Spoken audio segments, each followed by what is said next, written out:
That's it, man. I'm in.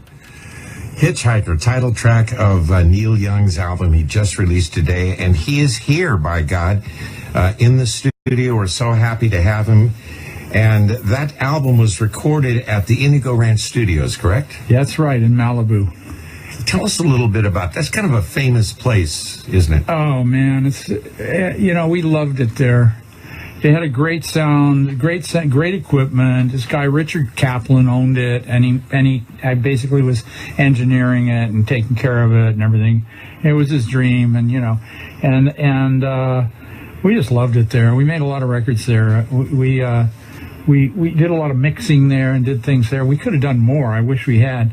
It burned at some point, I think in the 90s. It just burned to the ground, but I'm not sure exactly what the date is on that. But anyway, it's gone, like a lot of things. But it was a great place. We went up there, we'd go up there as the sun was setting and take one of my old cars up there, and Briggs and I and this night Stockwell was with us, and we just went up there, and I just really had a feeling I wanted to put all these songs down, and get them down and do the real versions of them just for me, so I knew I got them down.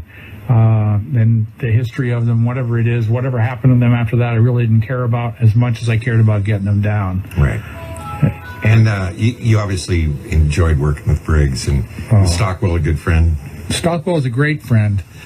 Stockwell is a great guy, and he's living in New Mexico now. And and Briggs was my producer. He's the one who really nurtured me and got me to be the kind of recording artist that I became. He's the one who guided me and helped me out. He would tell me things like, he'd mentioned, Roy Orbison or somebody who he knew that I really liked. Somehow, just when I was about ready to do something, he would drop a name or do something to bring it into focus for me, that what I was doing, what I was living for. It was deep. There's more than knobs and volume and treble. I have a favorite saying of mine. People have asked me over the years, because, I play a lot on the air. What is it about Neil Young that you like so much? And my standard line is, he never put on the spandex. Ever. He never put on the spandex. He's been Neil Young from the Buffalo Springfield on, gone through all kinds of musical changes, all kinds of different experimentations and things. But you've always followed your own path, haven't you? Well, I don't know what else to do. It's all I can do. I do it because I love to do it. It's a lot of fun.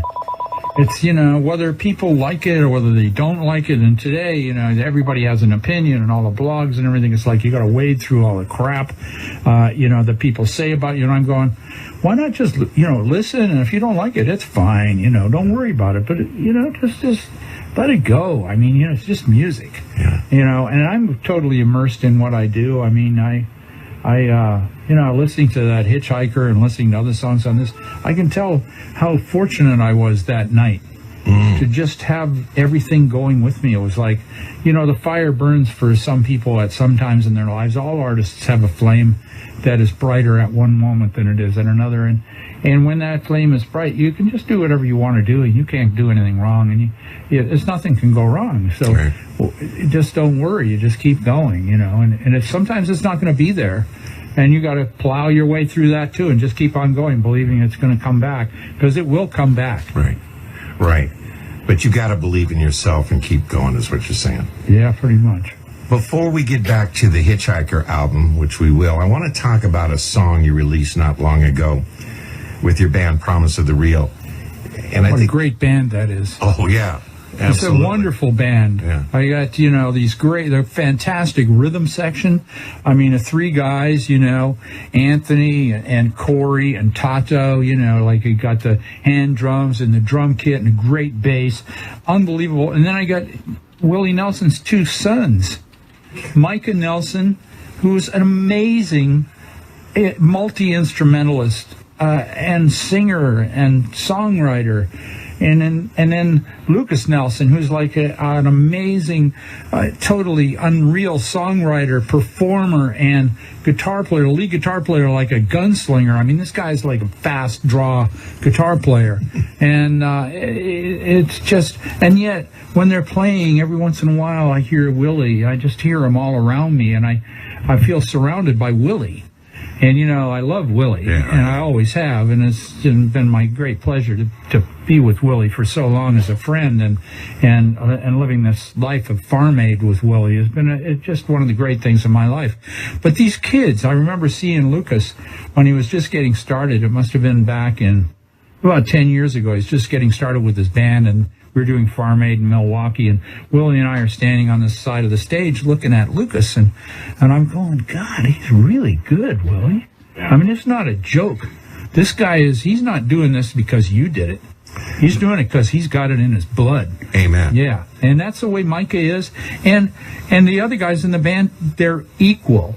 Wow. Equal to those two guys. There's no hero in that band. They're all heroes. Fearless. I've never played with a band that was so fearless, that didn't care about anything other than the music. Wow. So I'm so at home with them. I love playing with them. Man, I'm glad to hear that. It sounds like it. So I was hoping that's what it would be, because it sure sounds like it. Yes, it's great. I love it. Well, let me tell you about this song that I love and I play a lot, called Children of Destiny. If you don't mind, I'm going to quote a lyric here. Stand up for what you believe. Resist the powers that be. Preserve the land. Save the seas for the children of destiny, children of you and me. First, thank you for writing those words. We need to hear them.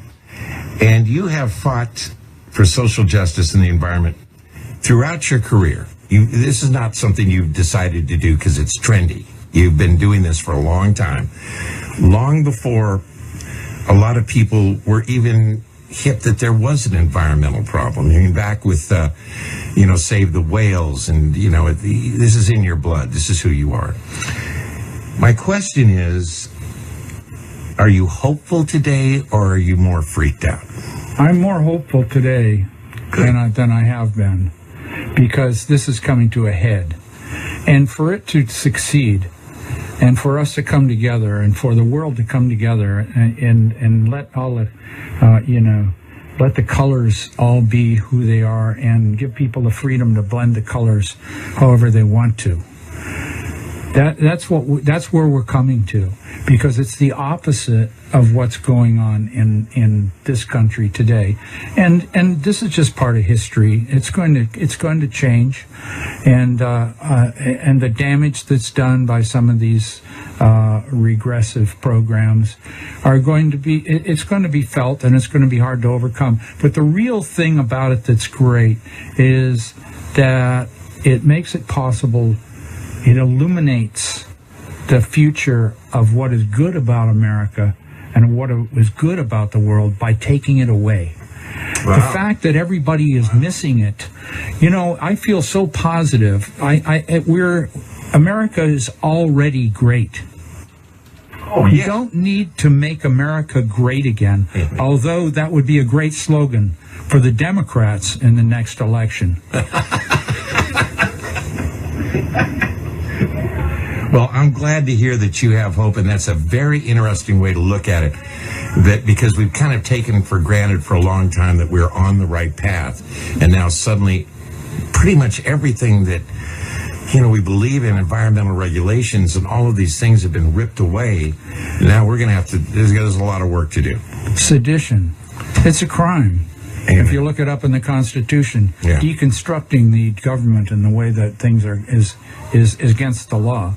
But that's a subtlety that is lost on people right now, and I think that the stage is set for the great for the greatest revolution and turnaround in the United States history. And I think the young people are starting to realize it. They're starting to feel it. This thing that they're doing, taking away all these brilliant young kids so that they can save American jobs, and taking kids, I mean, I don't, it's just today's problem. There'll be another one tomorrow and there was plenty of them yesterday. So focusing on one or the other, there's no sense in it. The thing is that the stage is set for everyone to come together under what we really believe America and the world could be. And all this does is illuminate it. Without this guy, and I can't even say his name, without this guy who's doing this, there would be no opportunity for greatness. We'd be mired in where we've been, where we were, and what it was that brought him around in the first place. It's time for everybody to wake up. And take your time. If you want to wake up slow, fine. But I would like to see America and the rest of the world wake up to this quickly and take it on. I think it's time to let the colors, let the colors all come out, and then blend them however you want. Let freedom truly ring throughout the whole world, and let the whole thing be real from the heart. What is it? Who is America? What are we about? I'm Canadian. I'm one of the guys who, if there'd have been a wall, you would never have heard of me. Right. I would not be here. Now, maybe there's 33% of the country that are going, yeah, well, that would have been a good thing. But, that's okay, too. I'm fine with all of that. All I'm saying is the opportunity is here today for everybody to do what needs to be done. And it's so clear what needs to be done. And it's not about being angry. It's not about yelling at what's his name. It's not about talking about these things. It's about getting out there and getting the power and starting to stand up for what you believe in. That rap right there, that's why I waited 48 years to have Neil Young on my show.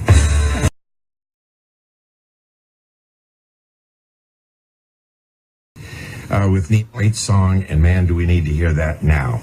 I'm Jim Ladd, and I'm so glad that you've joined us here on Deep Tracks with Neil, and we're talking about what kind of an idiot leaves their cell phone on during an interview, do you think? Probably me. I could do that. Where was it? Oh, yes. Was that mine or yours? No, that was mine. That's why I said what kind of an idiot would do that. We're talking about Neil's new album. It's called Hitchhiker. He did it in 1976, so I'm wondering, well, what's the rush to get it out, so quickly? Timing. It's all timing, yeah. On the new album, we get to hear the demo of Pocahontas. Oh, my God. And save for the added instrumentation and backing vocals, this is pretty close to the Rust Never Sleeps album.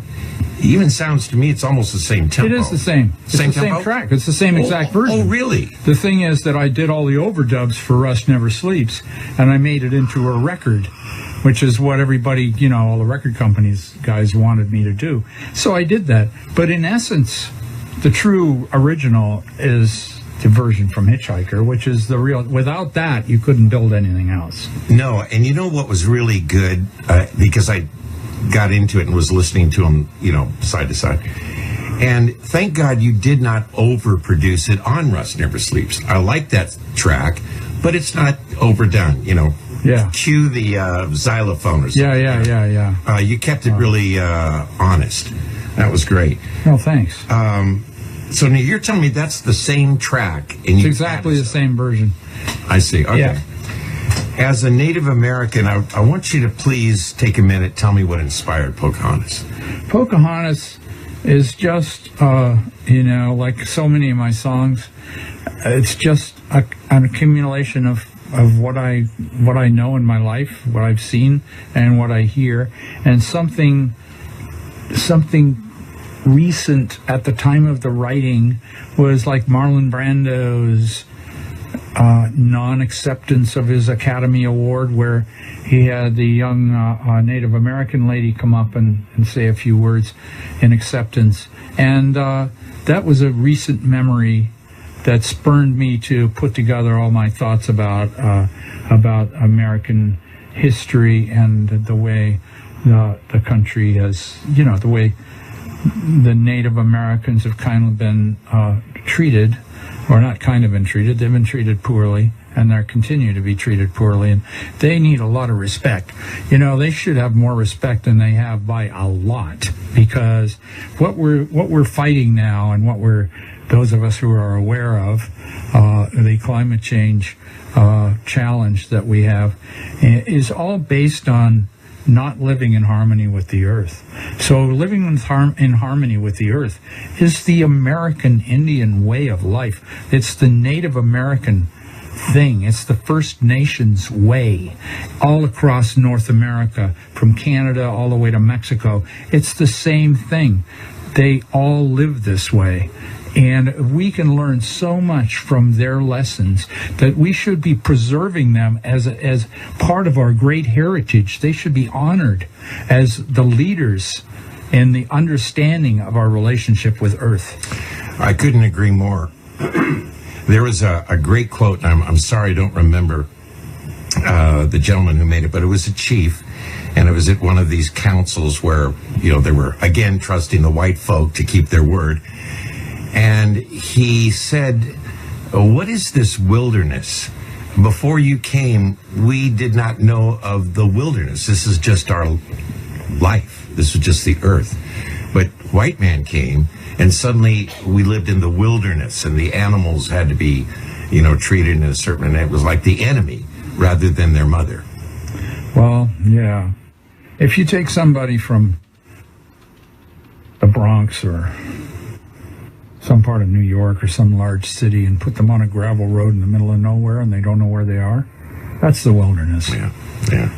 All right, let's hear the absolute original version of Pocahontas, and you can get this off the new album Hitchhiker from Neil Young. You ready, Briggs? That's Pocahontas from Neil Young's just released album Hitchhiker. That's the original version.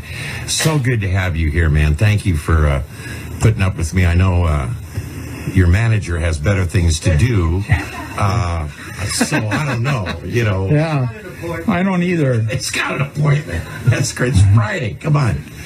Well, I'll let you and I talk as long as we're allowed. Yeah. Okay. While we're on the subject of indigenous peoples, I got to talk to you about Cortez the Killer.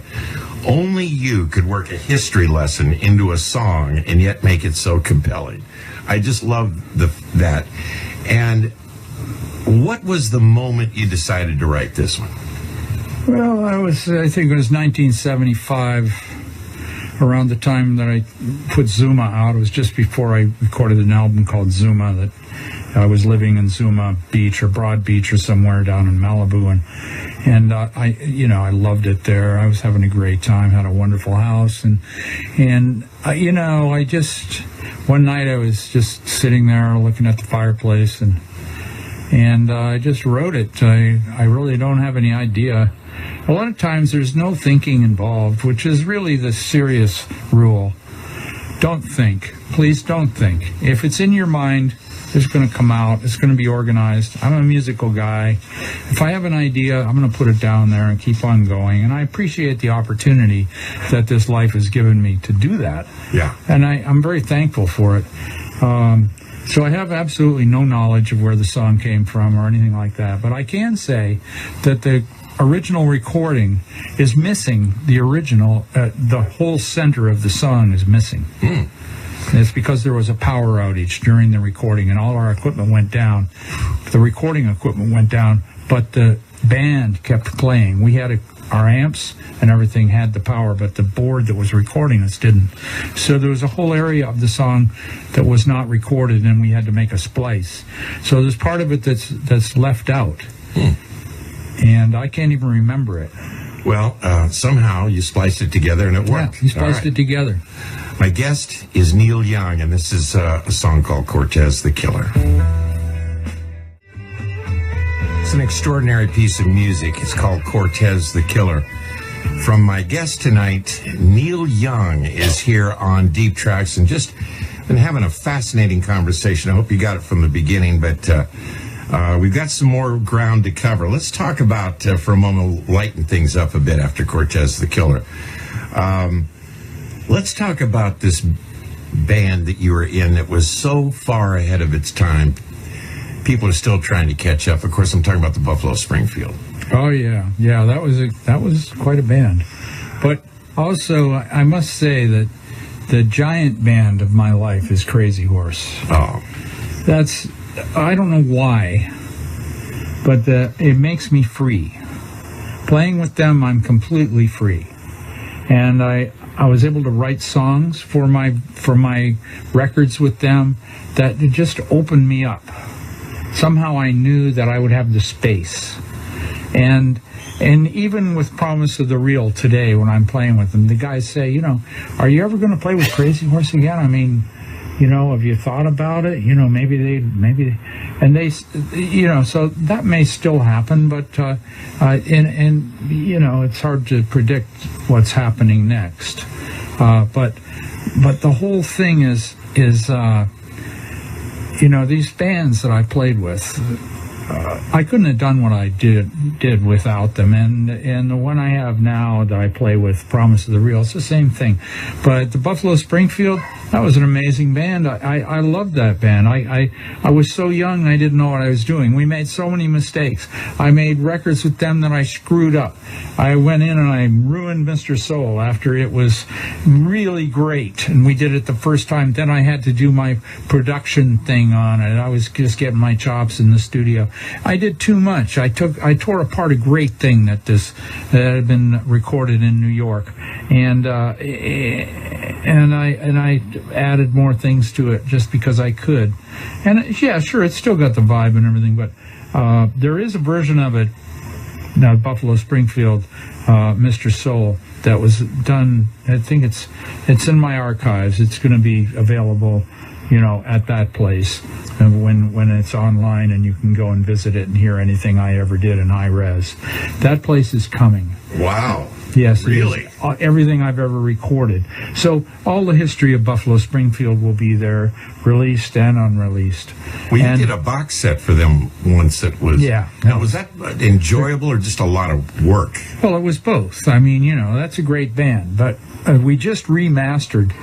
And, as time goes by, they're masters, and then there's remasters, and there's copies, and all these things happen. And the records, they lose their glow that they had in the first place. Mm-hmm. And we were able to go back to the original Buffalo Springfield mono and stereo takes and master right from the original masters. So the next Buffalo Springfield stuff that comes out will sound better than anything ever Buffalo Springfield had. And we love doing this. This is why I'm not on the road. Because I'm in the studio working on restoring and bringing all these things together, because I care about it, and I want it to be there, and I want it to be right. So we're spending a lot of time doing that. I mean, Buffalo Springfield, Crazy Horse, Promise of the Real, Crosby, Stills and Nash. I've been very lucky with the bands that I've played with. You have, and because you've been in bands that some people would go, if I could just have one band like that, I'd just stay there my whole life, But you never did that. You really did. You can't stay. No. And you did, I think, what Bob Dylan decided to do, was he's going to follow his own path. Mm-hmm. And he paid a price for that several times along the way. But, Not a cheap road. No, but I often say to people, first off, you can't restrict an artist. That's the definition of an artist. They have to do what they do. And what if Bob Dylan had accepted, okay, I'm the poet of our generation, I'll just take that now? You would have never gotten Blood on the Tracks. You would have never gotten Nashville Skyline. You would have, what are you talking about? He did the right thing, and so did you. That's why I say you never put on the spandex. You just kept going. I don't think Bob cares. I don't think he gives a shit about any of that. I think he just wants to make music and write his songs. Yeah, exactly. And when he goes on the road, if people want to hear him do his songs, whatever Bob Dylan character or whatever incarnation of Bob Dylan there is, from whatever point in history, from 600 years ago to into the future, that's who's going to be singing those songs when you hear them. And there's nothing you can do about it. So it may not sound like the recording that was made in 1965, but why should it? Exactly. You can always play that record. You can always go home and play the record, and people have to learn to value that moment in the concert hall with an artist like that, which will never come again. Thank God we were there. Amen. That's it. And it's going to be different tomorrow and different the next day. Yeah, it's as good. it should be. All right. Well, now that you slammed Mr. Soul, I'm going to play it anyway. Neil Young, back in the day with the Buffalo Springfield. He is here tonight on Deep Tracks and just having a great time. We're going to move along here because the sun is starting to set, and although his energy isn't waning, and neither is mine, but I want to make sure I can get a couple of these things in. A song that, and it's one of the reasons it's nice to do what I do, because certain pieces of music are very personal to me. They're just personal. You don't know that. You wrote the song. Right. You have no idea. But it's personal to me, and I just value the chance to talk about this, if you don't mind. And that's Days That Used to Be. A song that, to me, it resonates with me, and it seems to be like a loving but uncompromising look at people of our generation, and how much we have or have not retained the ethical dreams of our youth. Is that pretty close to what you thought? The song came and went so quickly, I didn't have a chance to analyze it or think about it. I just did it. And I just, I remember writing it, and I'm going, this sounds just like My Back Pages by Bob Dylan and the Byrds version. And I'm going, but who gives a shit? I don't care. I mean, this is the way it came out. This is what it is. Right. So I'm going to sing this song.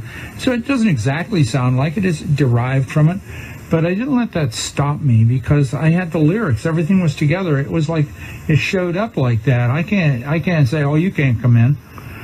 Stop defending it because it's great. Yeah, I love the song. Exactly. I love the song. And I didn't hear that at all in the song, but. When you say seems like a simple thing to follow one's own dream, but possessions and concessions are not often what they seem. They drag you down, they load you down in disguise of security, but we never had to make those deals in the days that used to be. That, I'm sorry, that's a brilliant line. It's a brilliant line. Live with it, okay? Jesus Christ.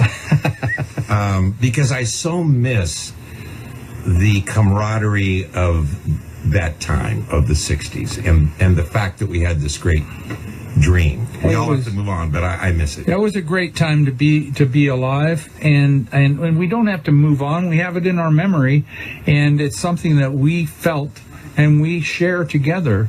Those of us who were there, who are still here, and those of us who were there, who are gone. We're sharing it with all of them, and the music lives on. So the music is the reflection of those times. There was a beautiful time when we discovered our generation, and we discovered our music, and we had Woodstock, and we had all these things where we discovered ourselves, and then corporate America discovered us. It's a part of history. It's a part of history, and when people who weren't there try to understand or ask me to explain to them, I can't. You either lived through it or you didn't. You just can't. That's right. It. And it's, if you weren't there, I hope you got something out of when you were here, because we were real lucky. One more thing before I play the song. I think the 60s, we didn't save the world or fix the world, but we did change some things in the world. And I don't know if people realize, when you look at the progress in civil rights, the environment, the women's movement, although we may have gone too far on that one personally. But, as you get older, there's a balancing act now between being an adult and staying alive and all of those things that come with that, and trying to stay true to your beliefs. Talk to me about that. Well, I don't know what to say. I really don't know what to say about that. I think we're going to have a moment next, that's going to be like what that was. I really think that what happened in the 60s as we realized who we were, and with the situation we're in now, everybody's starting to realize who they are again. They're starting to feel what's missing. Thank God it was taken away so our numbness could recede. And now we can feel it. There's nothing stopping us from feeling what we're missing. And all we have to do is come together and just blend all the colors together in one big free movement and take it back. And that's what has to happen. Amen. Leave it to Neil Young to inject a note of hope during this time, and do we need that now? Days It Used to Be, Neil Young on Deep Tracks. Once in a while, a piece of music comes along and it speaks to someone. I'll just say this to the audience. It speaks to you in a very profound way. And you can't explain it or whatever. It just speaks to you in a profound way. And that song has always done that for me. Days That Used to Be. My guest is Neil Young, and we've kind of got to put a period at the end of the sentence soon, but not before I get him in trouble by talking a little bit more of what's going on today. And that's with the song, Who's Gonna Stand Up? You did a wonderful track for Mother Earth. And let's talk about, the obvious question, global warming. Is this the most important issue of our time? What do you think? Well, it's the issue that binds us all together. It's the one thing. It's the one chance that the earth has to come together as one. And so looking at it that way, it's the greatest opportunity that mankind has ever had. Well, you are. So why not do what you can do with it, I think, especially with the deniers having their moment, I think it even highlights it more. I'm telling you, the amount of power that's going to come back on what's happening now is, in my view, it's a monster. It's not like Hurricane Irma. It's not like some tropical storm. It's a storm of the soul, where people around the world go, enough is enough. We really have to start working together and listening to each other and treating ourselves as part of a family, that we're all cousins, or we're all related, and the colors don't matter. The colors need to be blended in a beautiful way. That's what needs to happen. And people need governments. Governments help people, and they're not bad. It just needs to be done in a way that's responsible with love and consideration for everybody. That's what they were created to do. Right. So government is not a problem. There's a lot of things that make me think that the Democrats should use "Make America Great Again" as their slogan in 2018. Yeah. I'm going to give you a new nickname, Mr. Glass Half Full, and thank God for it.